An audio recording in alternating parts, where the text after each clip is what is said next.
Tonight, 5 A-listers of Enterprise take front row seats. Hot!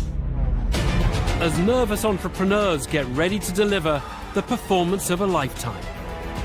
We call ourselves the two Germans dressed in British tweed. Success spells contacts, 3 dragons could take this business to a totally different level. credibility and cash. We need to focus because you're asking for £75,000. Let me speak. 7 years to get my money back. Do you know how old I'm going to be in 7 years' time? But get a bad review This branding's awful. I hate it. and it could all end in tears. Oh! So grab some popcorn, Something here. turn off your mobile and prepare for a bona fide business blockbuster. This needs a lot more work. I'm going to make you an offer. But it's going to come at a big price.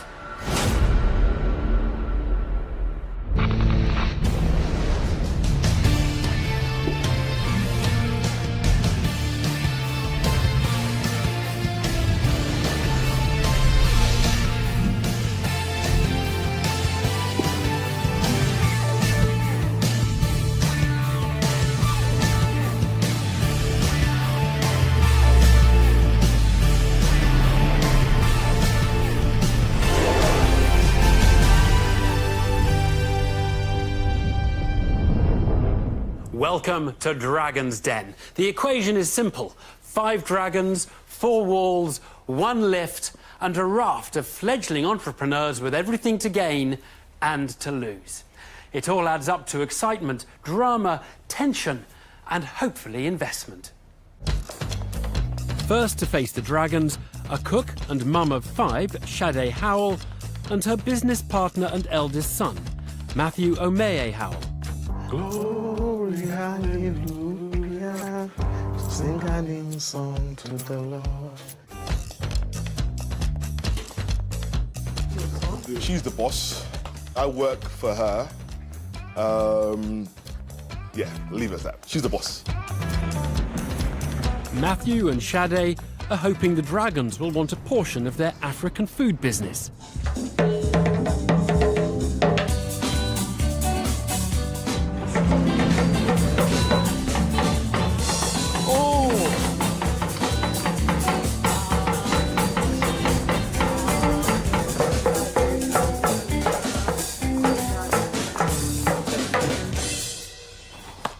Hello, dragons. Hope you're well. My name is Matthew Omeye Howell. This is my amazing mum, Sade Howell. And together, our business is called Jollof Box. We are a gourmet African cuisine company specializing in delicious, authentic, celebratory, traditional, healthy cuisine from West Africa. So we're here today to ask for £75,000 for a 15% stake in our business. We have a 5-day street food residency at the iconic Old Spitalfield Market in trendy Shoreditch in London, where we sell to a real diverse clientele of people. We believe that African cuisine is the next big thing in the culinary arena. Within the business, I'm the director. I do all of the visionary, conceptual stuff. My mum here really is the heart and soul of the business. So she's the one that does all the cooking, all of the recipe and everything else, really. So, Mum, got a few words you want to say? Hello, Dragon. My name is Sade. I love cooking. Cooking is my passion. I was born and raised in a cooking family. My great-grandmother, my mother, they are all cooks. Thank you so much. Yeah, so at this point in time, before we take any questions, we would love if you could kind of come up and have some of our cuisine.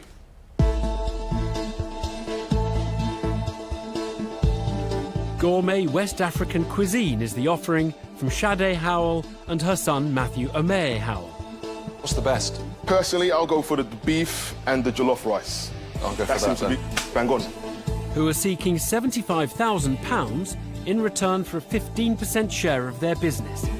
And what are these sauces here? So these are our homemade chili sauces that we also sell at the market as well. OK, is that hot? It's very hot. I'm hot, so I'll go and try some. Go for it. The dishes are going down a treat. Very nice. And for once in the den, it's a dragon rather than an entrepreneur who appears to be sweating. Hot.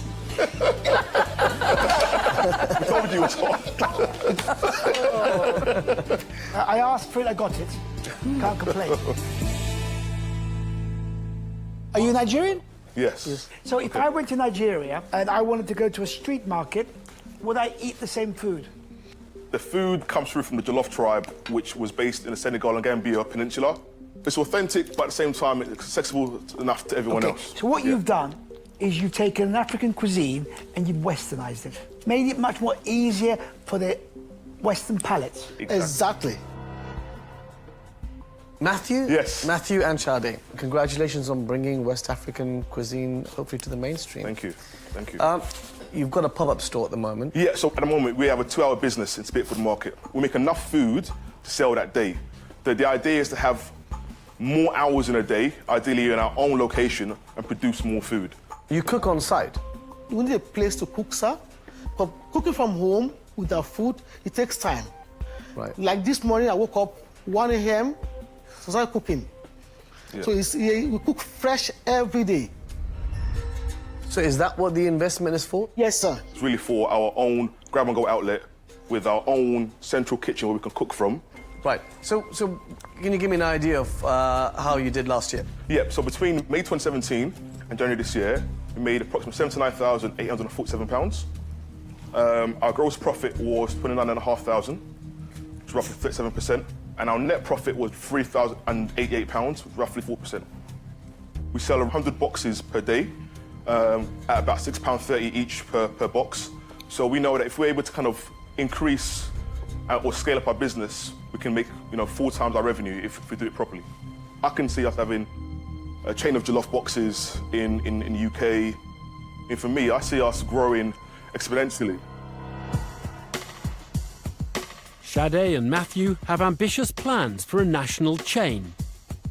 But Deborah Meaden is keen to establish whether they have the wherewithal to deliver them.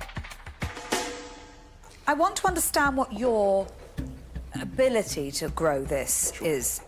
Food's lovely. You know, you can see it's made with love. But you're not going to be able to stand beside every single box that's sold if you're going to roll this out. Of course. So what size premises do you need? What equipment do you need? And how much will that cost you? Yeah, we went to look for a kitchen. The equipment, what we saw is about 10,000. About the cooker, the fridge, the utensils. The kitchen size itself will be no more than probably 2 by 2 meters because it won't be a massive kitchen, it'll be a small kitchen because it's a grab-and-go outlet. So we don't want it to be a big place. Aren't you talking about rolling this out? Yes. Yeah. No, you're not just selling in your own store, are you? Aren't you? No. We try to have So I'm talking about the commercial-sized kitchen that actually can feed, or are you saying every single store is going to make their own? Yes, ideally. Yeah, but not every shop, so we're going to have No, we have to, when we have a big kitchen, yeah, we prepare all the food from one kitchen, we can transfer it to the other outlets. So that's what I thought we said, and then we just said that it's a 2 metre by 2 metre kitchen. No. So we need to focus, because you're asking for £75,000. Okay, ma'am. Are you doing what you've just said, which is a 2 metre by 2 metre kitchen in each unit, or are we doing what you just said, which is one big kitchen where you send the food out? One big kitchen. Right. That's what I thought you were doing. Where people can sit down and the recipe. The kitchen. Yes, it's a kitchen, Yeah? yes. Okay. It's a industrial kitchen, yes. Right, so you've got a sit-down area as well? Yeah, maybe about 10 people maximum. In the kitchen? No. OK, you can see, Matthew, while I'm getting quite so confused. Oh, no. Let me speak. We need our kitchen so we can cook at masses to send to other outlets. It seems Mother really does know best, as Sade, not Matthew, has the final say on their strategy for expansion. Now, Jenny Campbell wants to know if the duo understand what scaling up their business will actually involve. I know quite a lot about this journey. I've got a son who started Indian tapas restaurant in a shipping container in Brixton, and it's now a very successful restaurant. He's done that journey. You know, a kitchen that you need will cost you £200,000. You're looking at me like, no, no, no, so we disagree straight away. No, no, no, ma. What I'm saying is that I would not go and get expensive kitchen because I ran business before, so I know about how to run business. Sade, you can't get to a point in business where you say, done it, seen it, know how to do all of that. Look, guys, for me, you're really unclear as business partners on where the business is going. I'm not sure what I'm investing in or how I would get my money back. Okay. So I'm going to wish you all the best and say I'm out. Thank you very much. Thank you, ma'am. Sade and Matthew have lost their first dragon as Jenny Campbell demonstrates a distinct lack of faith in their plans for a nationwide rollout. Will Tej Lalvani have any more confidence in the pair's ability to supersize their operation? Look, I like what you're trying to do, bringing African food to the mass market. But I believe you both don't have the right business experience as yet. If you had a shop and you've been running the business for a while, maybe it'll give me more confidence. Okay. It's not an investment for me. I'm out.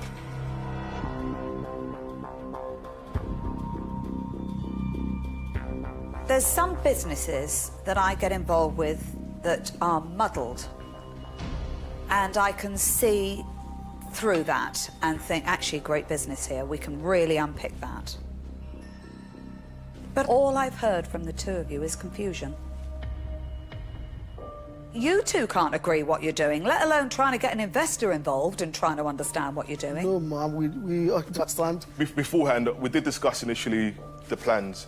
My mum being my mum, obviously, has kind of overset me, as mums do. Yeah, we did have a that's plan my on what point. That's my I know. point. How does an investor stand in here when you two don't agree with what you're going to do? We do and agree, mum Mum. wins, because mum's going to, because that's what mums do. What you've got right is the food is very, very nice. Everything else is muddled. And I don't want to be in the middle of your muddle. So I'm afraid I won't be investing. I'm out.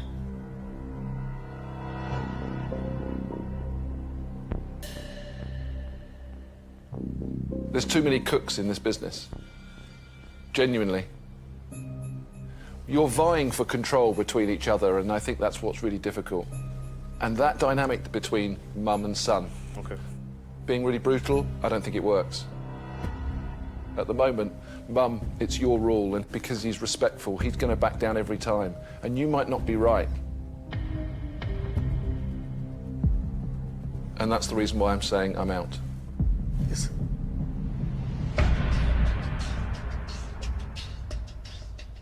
Four dragons down as both Peter Jones and Deborah Meaden find this family dynamic simply too hot to handle.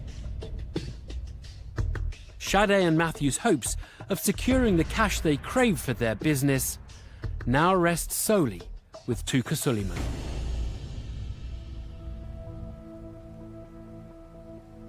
You know, when my parents came to this country, they started in the cafe business, and they had a really hard time. And the one thing I do admire is that Matthew respects you. Yeah, a lot. Yeah. Yeah. No. You know? No, it's fine. That's good. You know, see that your son respects you. Yeah, yes, he's a good boy. He helped me to look after his siblings when my husband died. And I don't think you should be disheartened at what happens today. Yeah. Because you have the passion and you have the drive to make this happen. You will write your journey and nobody else will write it for you. Yes, sir. And the reason why I said that is the fact that I think you are a family business. Yes, sir. So unfortunately, this is not a business where you want a third member of the family involved. So I'm not going to invest and I'm out. Thank you so much. Thank you. Thanks for the Good luck, advice. Charlie. Thank Good you luck, so Matthew. Sade and Matthew must leave the den with nothing. The mum and son started their pitch in perfect harmony, But they didn't stay in tune for long, as differences in their vision for the business were exposed. Let's try. Yeah. There can't be two leaders in an organisation. There's no leader here. It's not I about... cook. This is the point they're trying to make. I don't get it. You expect me, I don't Mum, get this it. is not about right now. This is the recording right now. So let's talk about it off camera. Okay. Sorry.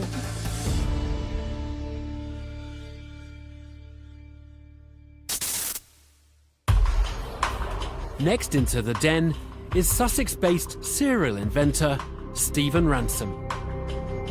I sit down and look at what problems there are in an industry and then try and solve it with technology.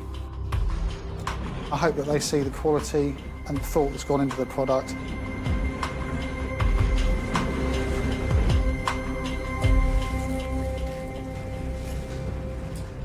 Hello, Dragons. My name is Stephen Ransom, and I'm here today to ask you for a £90,000 investment in return for a 20% share in our business Brighter Bikes.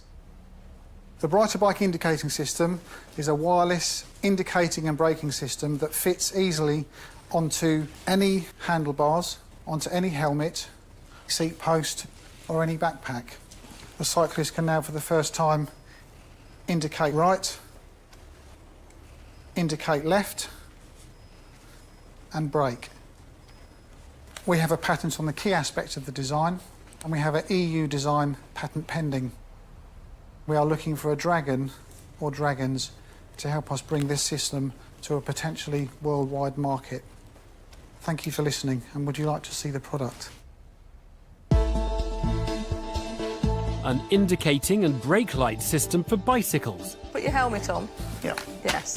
is the offering from Stephen Ransom, Oops. who's looking for £90,000 in return for a 20% share of his business. The other one? Okay. Break a bit. Break a bit. Yeah, Break. so we can Oops. see it. Oops. Oh, yeah. Tej Lalvani wants to know more about Stephen's eureka moment. Hi, Stephen. I'd like to find out about your background. How did you come about this invention, and what did you do before?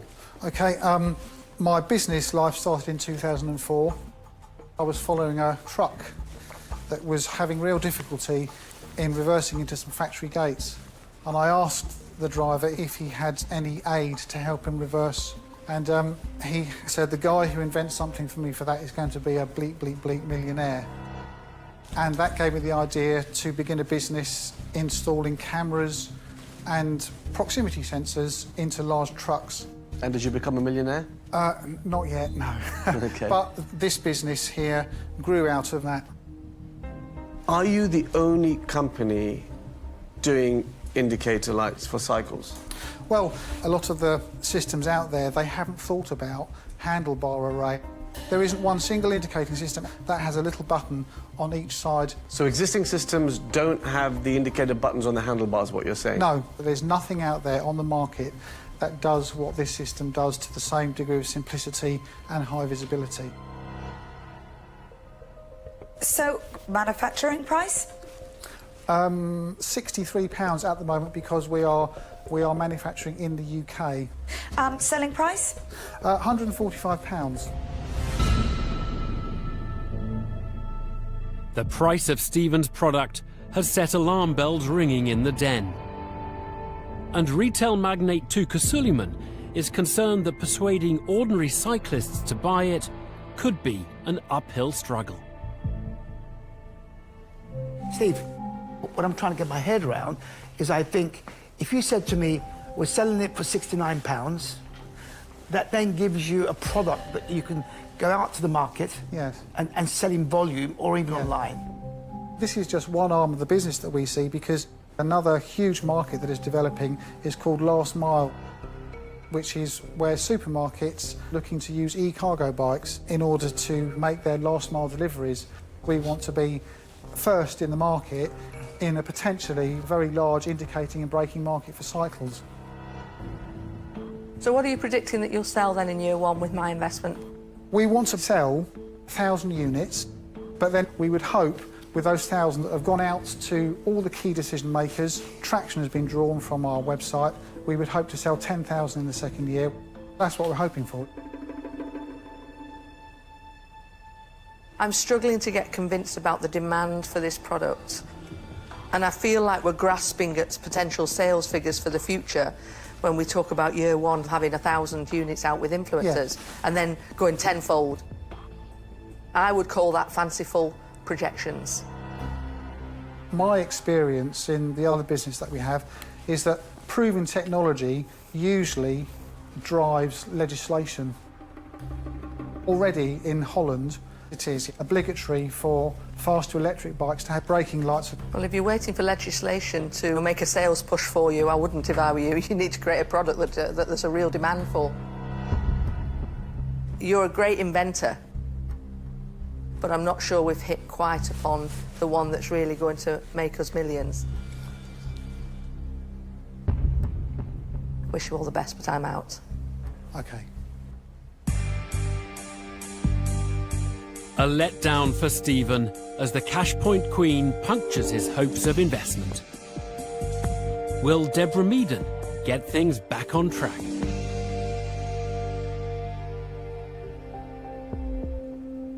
I actually think legislation is the driver. As soon as people sniff legislation on the horizon, that's when the marketplace starts hotting up. Already in the Netherlands, those indicators and brakes are put on the rear,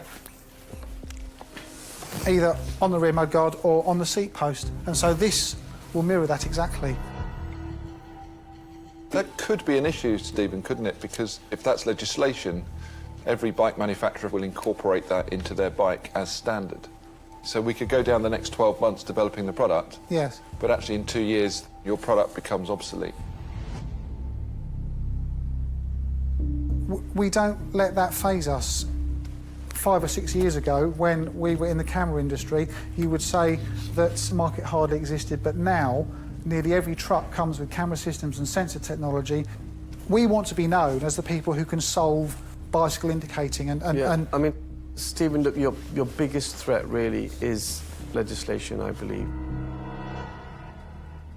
When that does happen, bike manufacturers are definitely going to go straight towards developing their own systems on the bike, which means you may struggle.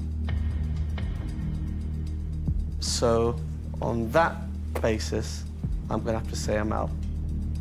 OK. You mentioned about your other company. You must have some big customers. Yeah, we do. So who would they be? Well, our first customer was fantastic, was Tesco. Oh, right, OK. Sainsbury's. We supply cameras and screens to Sainsbury's. We also supply Stobarts. And last year, as a business, we turned over 1.4 million, and we had a net profit of 385,000. So, Stephen, you've come for an investment for a business that doesn't exist. You've invented a product that's still unproven because you haven't made any. No. So, for 90,000, could I invest in your main business and include this in it? Do we even go to the wall on that one?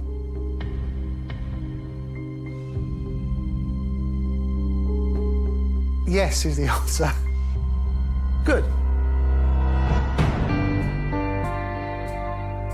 The entrepreneur's willingness to offer up a slice of his already successful business as part of any investment has whetted Tuka Suleiman's appetite for a deal. And Deborah Meaden seems impressed by Stephen's business achievements to date.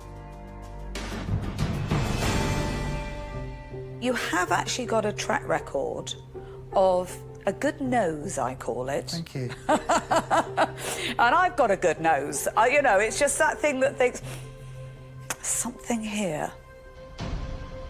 And actually, once you're part of a field, you can actually start driving the legislation. That, to me, is the big piece of work here that says, actually, we can be part of this. Which I find quite exciting. So I'm going to make you an offer. It is for the whole company.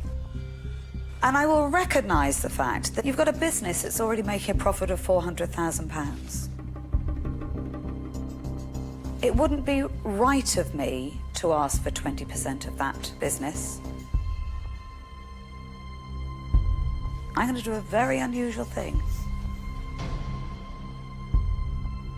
I'm going to offer you £90,000, but I want 15%, lower than the percentage you've asked for, but I want it for the whole business.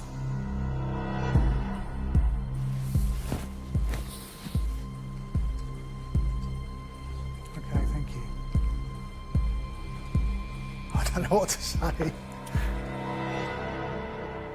An offer. All of the money in return for 15% of his entire business. Stephen may be at a loss for words, but Peter Jones most definitely isn't. Stephen, I really like the product. Thank you. The other thing is, I actually really like your other business. I think there's real innovation to come, actually, and there's a huge market potential Definitely, there. yeah. Really exciting market. And it really doesn't surprise me that Miss Meaden has stepped in straight away because she sees the bigger opportunity. I was almost hoping that she would say a slightly larger percentage, but she didn't. So, Stephen, I'm going to offer you all of the money for your whole business for 15%. So the same as Deborah. Yeah, it's funny that.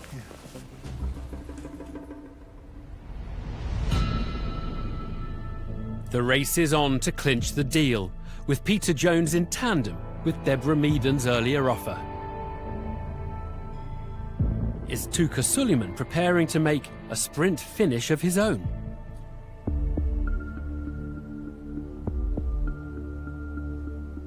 I'm going to make you an offer, but I'm going to make it in a different way.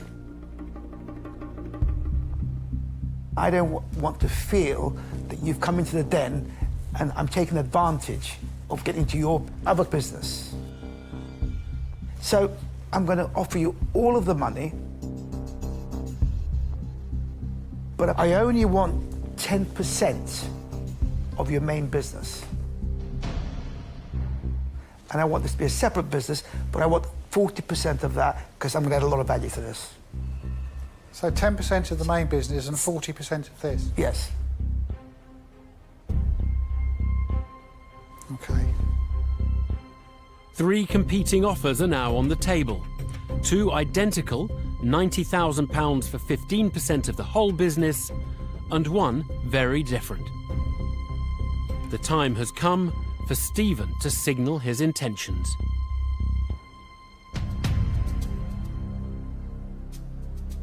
I've read all of your backgrounds. And I would love to say I'd love to take all 3 of you. But the 2 people most prominent in my mind were Peter and Deborah. Please don't take that the wrong way, Tuka.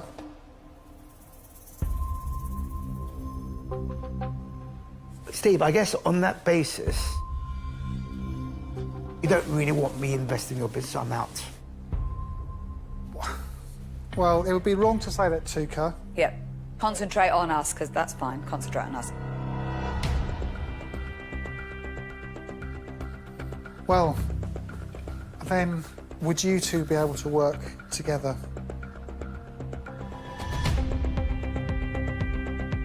I would be happy to offer you half the money for 7.5% of the whole piece. Yes. And I'd be happy to offer you half of the money for 7.5%.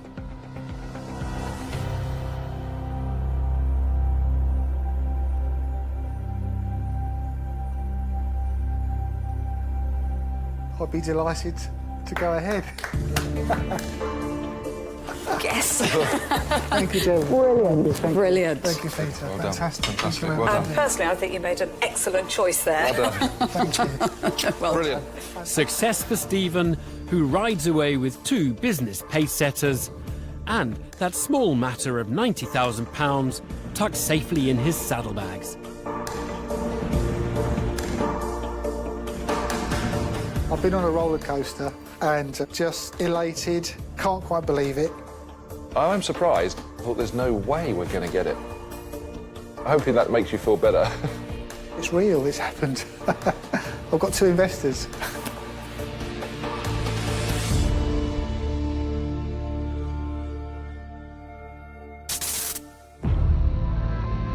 Still to come, toasting Prost, Vincent. Prost. and roasting.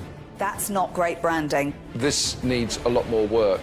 It feels all a bit clunky. Deborah, well done today.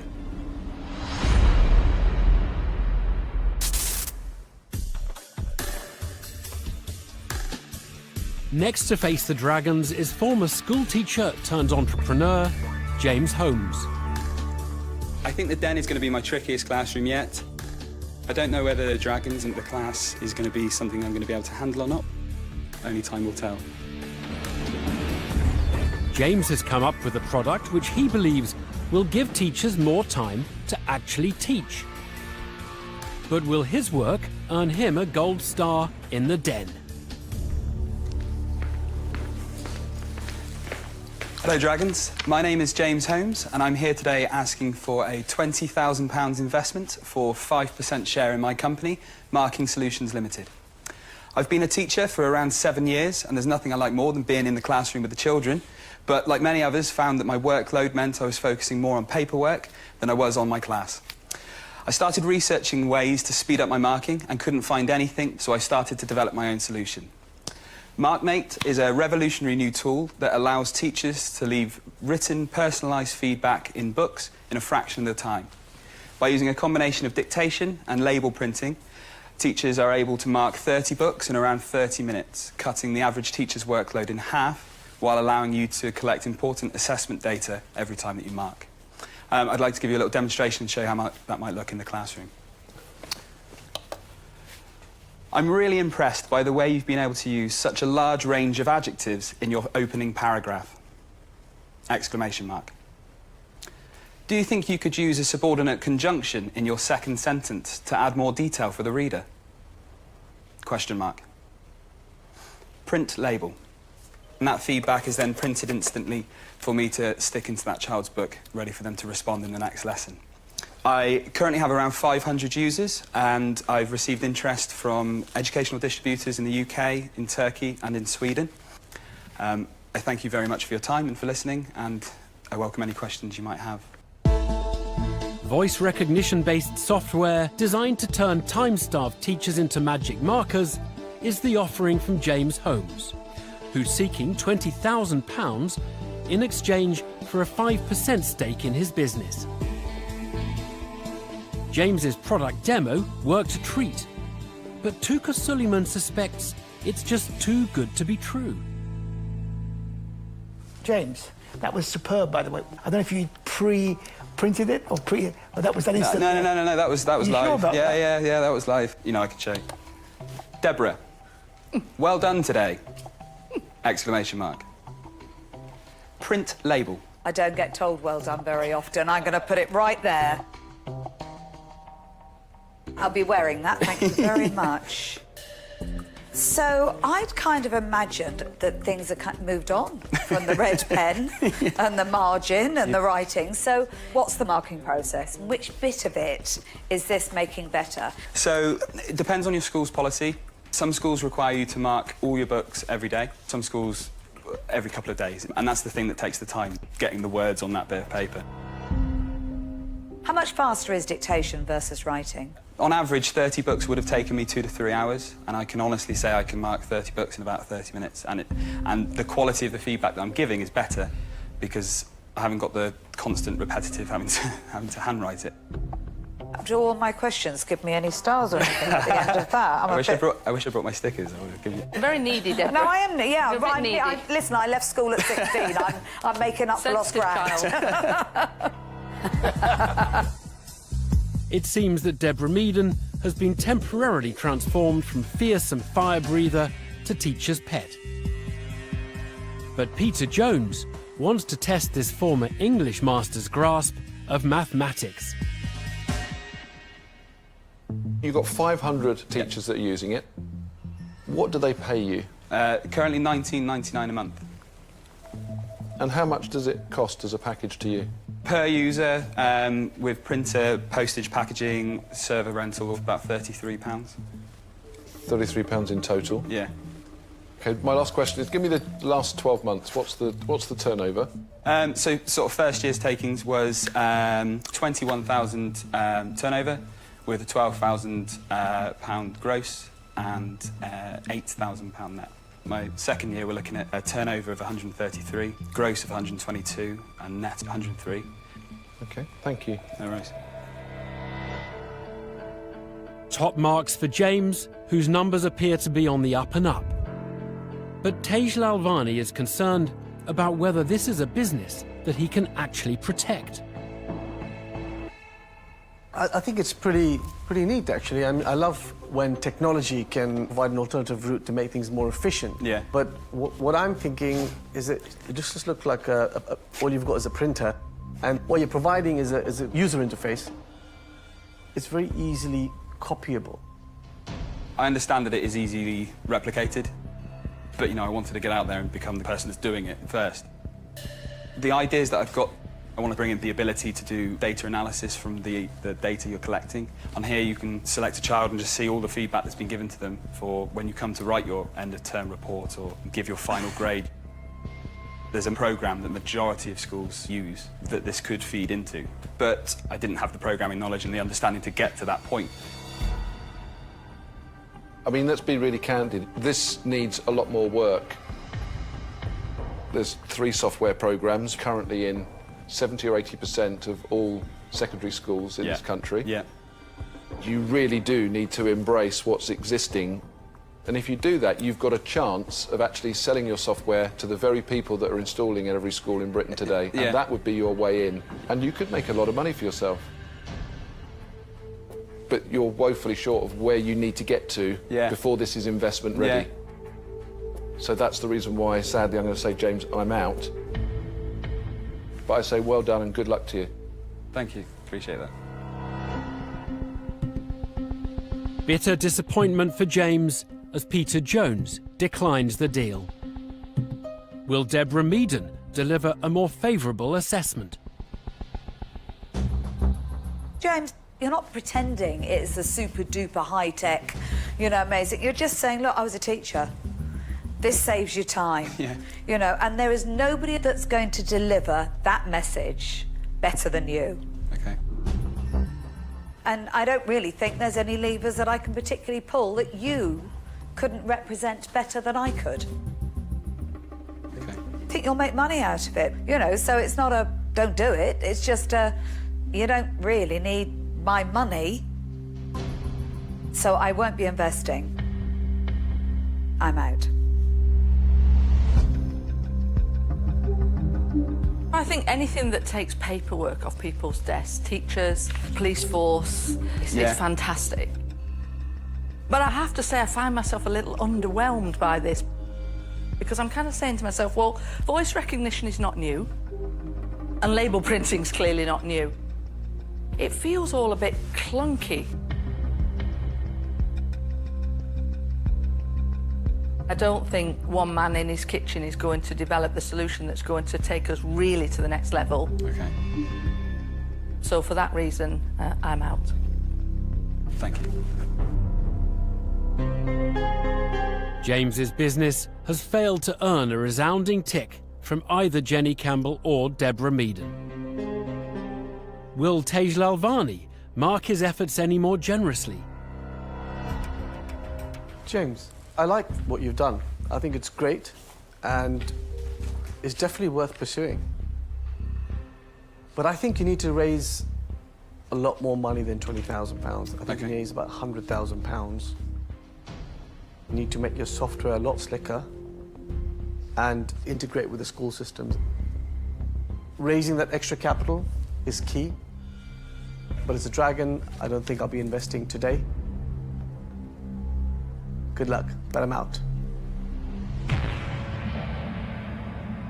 Time is nearly up. 4 dragons have already closed their books and put down their pens. James's hopes in this particular examination now rest solely with Tuka Suleiman.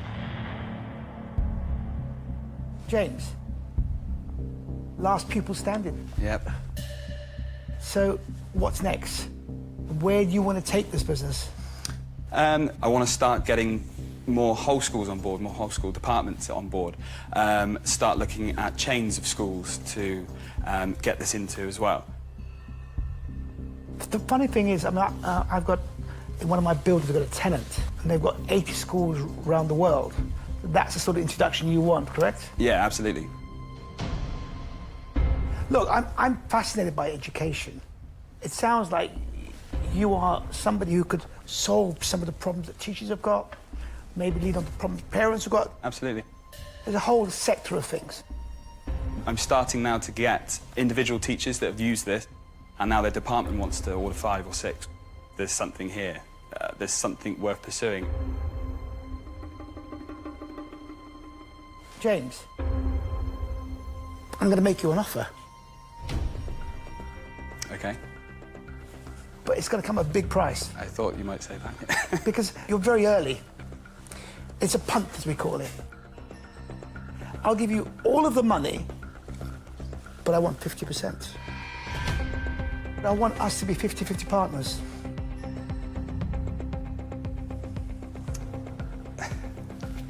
I appreciate that greatly. I can't. The time and the effort and literally 3 years of my life that I put in. But I'm going to catapult you to a different level very quickly. I understand that, absolutely, absolutely. But I had a ceiling in my head of where I was.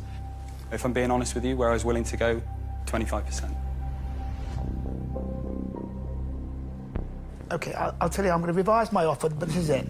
You either accept it or you don't accept it.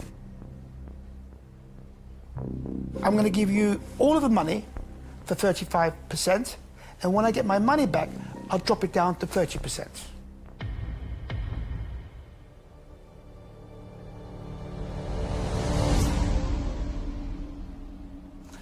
I think I'd like to accept your offer. Great! Thank Great. you very much. No, my pleasure. I think decision. we'll definitely put you in front of lots of schools. Yeah? Thank you all very much for your time. Thank you. Take care.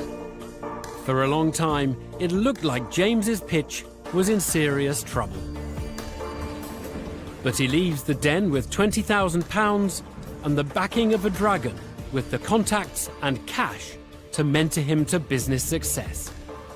If I had to mark myself, I would probably give myself maybe a 7 out of 10 and just say, yeah, you did a good job.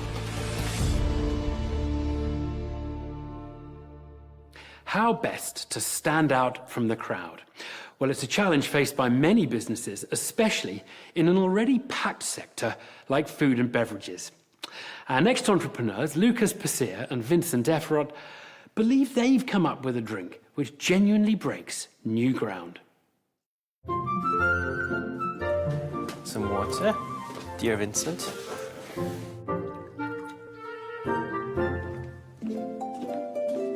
We call ourselves the two Germans dressed in British tweed.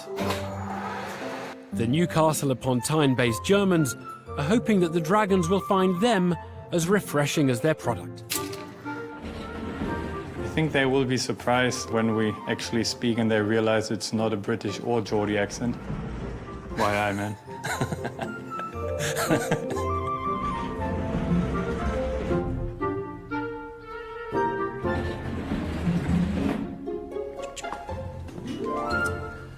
Dear Dragons, this is Vincent and my name is Lucas.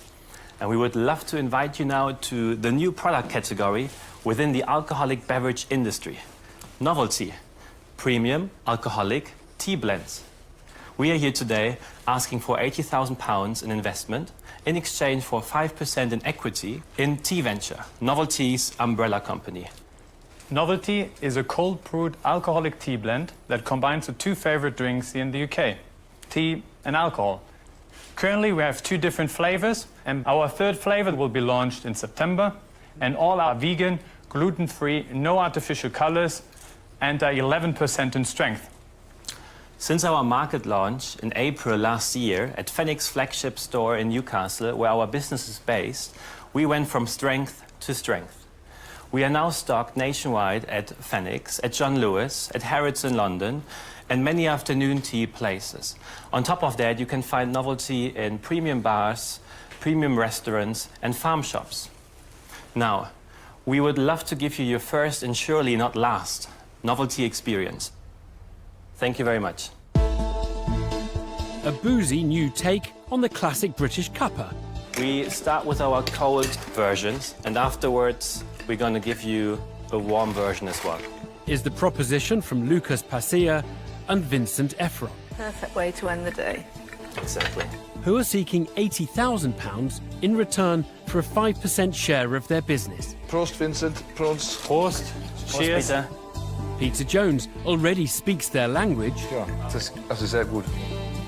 But how will he interpret their product? It tastes really nice. It's a nice drink, really good. It's also quite, I would say, it's fairly narrow. It's not going to go crafty, but it's very niche, isn't it? Well, the vision of our company is a quite ambitious one. We want to create a new product category based on tea, the most widely consumed beverage in the entire world after water. So you can attract certain tea lovers on the one hand side, and you can attract certain spirit lovers on the other side. So how have you done in this first year then? So in our first year, we did a turnover of £76,000, Yeah. a gross profit of £34,000. We did a net loss of £95,000. We knew we were going to make a loss at the beginning.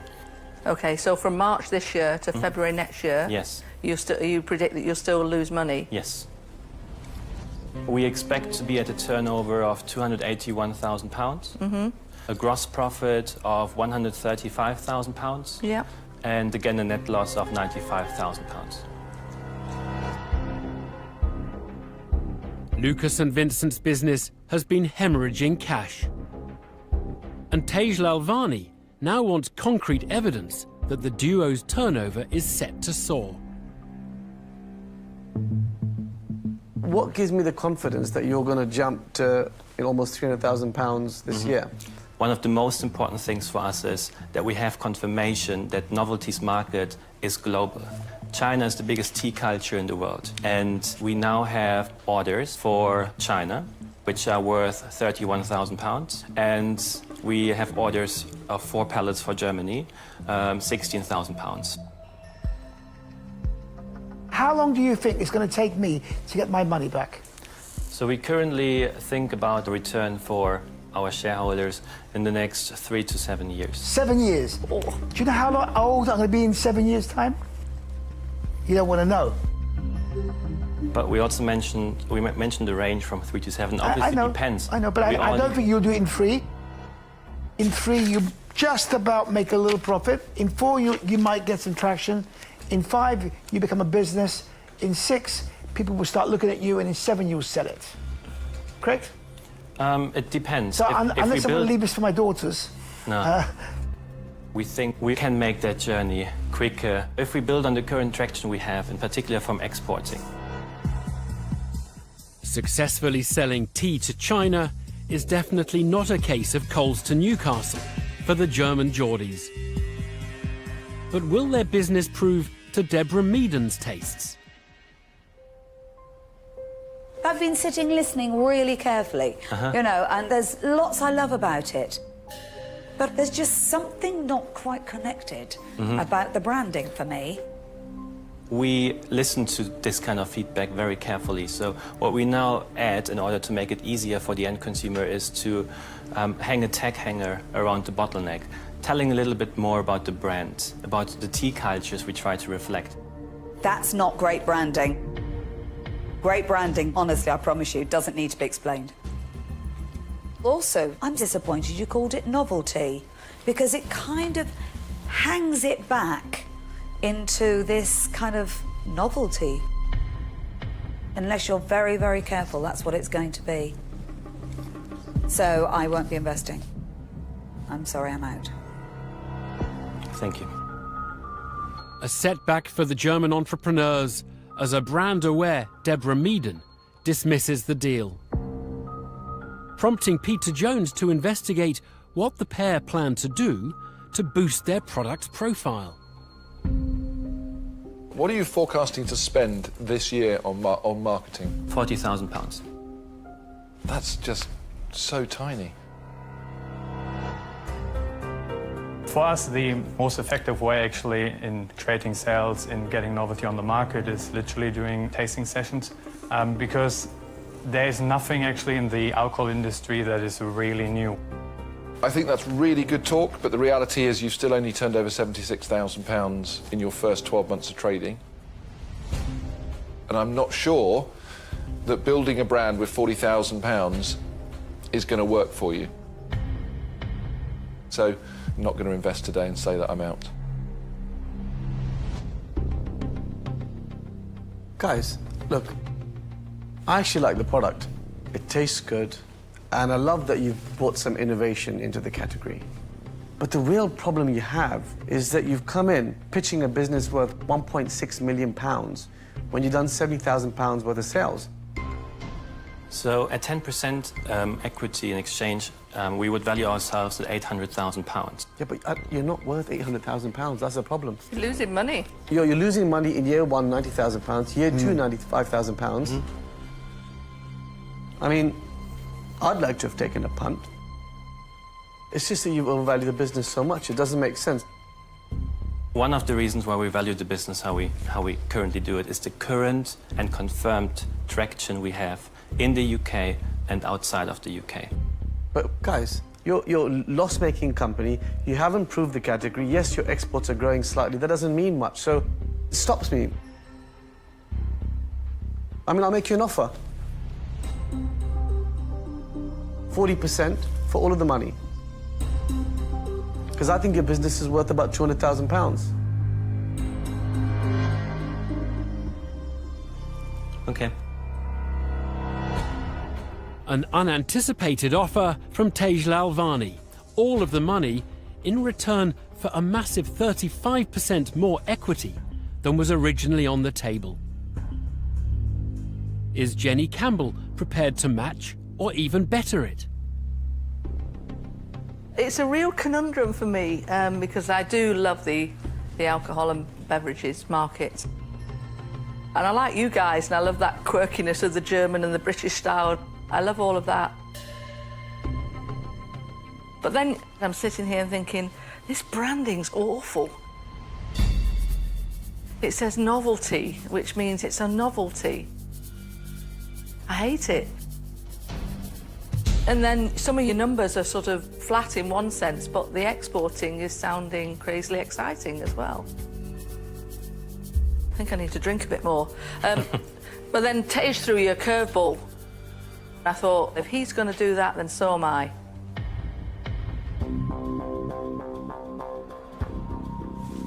So? So I'll match his offer. All of the money for 40%. Right, okay. Thanks for your offer, Jenny.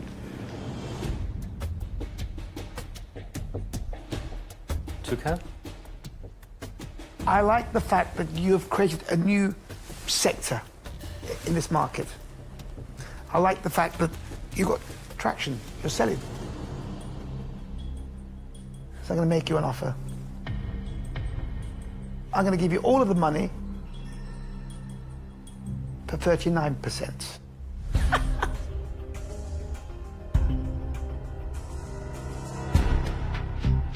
There are now 3 competing offers for the duo to consider. But accepting any would mean giving away over a third of their company. It's crunch time for Lucas and Vincent. Thanks for the 3 offers we have on the table. We can make that discussion quite quick. We would not accept any equity we would need to give away above 10%. Vincent, Lucas, we're poles apart at the moment. I will adjust my offer slightly. I would go down to 30%, and I would be prepared to share that with 2 other dragons. So I would give you 1/3 of the money for 10%. And I would counsel you to think about having 3 dragons on board this venture that might accelerate your journey from 3 to 7 years to 1 to 3 years. Okay. How about the other dragons? I would do that deal.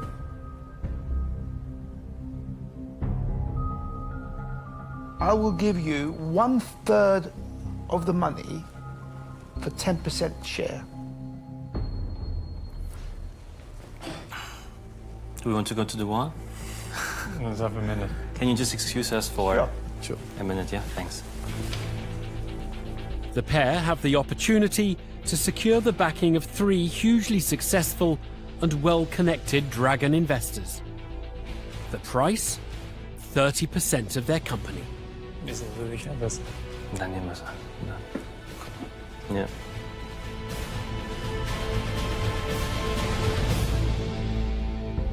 We came here into the Den with a maximum of 10% equity we would give away.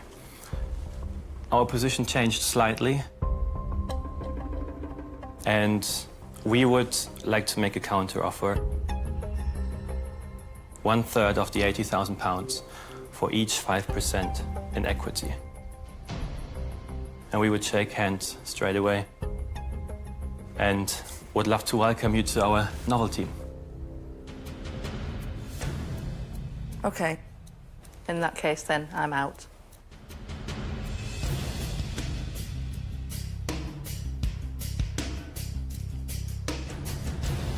It's just way too high, the business valuation. And so I'm going to say, I'm not going to invest. I'm out. Okay.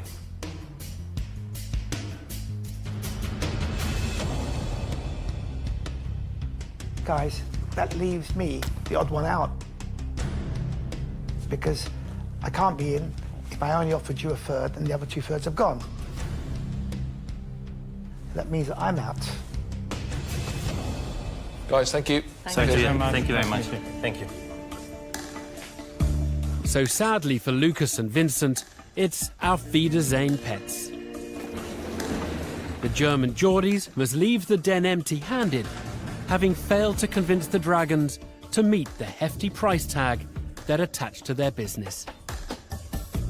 Good decision, but unfortunate. I would have loved to have them on board. I think we will not look back and regret it. We took the decision we think is right now. I've been drinking too much of their tea, I think. I very much enjoyed it, but I'm not that tipsy.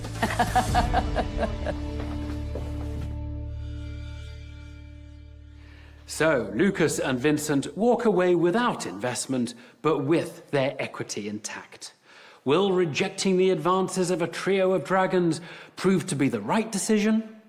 Well, the only thing that's for certain is it's been yet another deal-packed day in the Den. Coming up next time... I'm going to really surprise you now. Are you making an offer then? Or are you just going to ramble on? I have to say that was a bit of a catastrophic moment. I'm not saying I'm perfect. That's something you should have mentioned from the outset. I'm really upset with myself. I just like the product. I think it's great. I'm giving you guys the opportunity to plug into everything I've got. That's a good answer, but it's not good enough for me.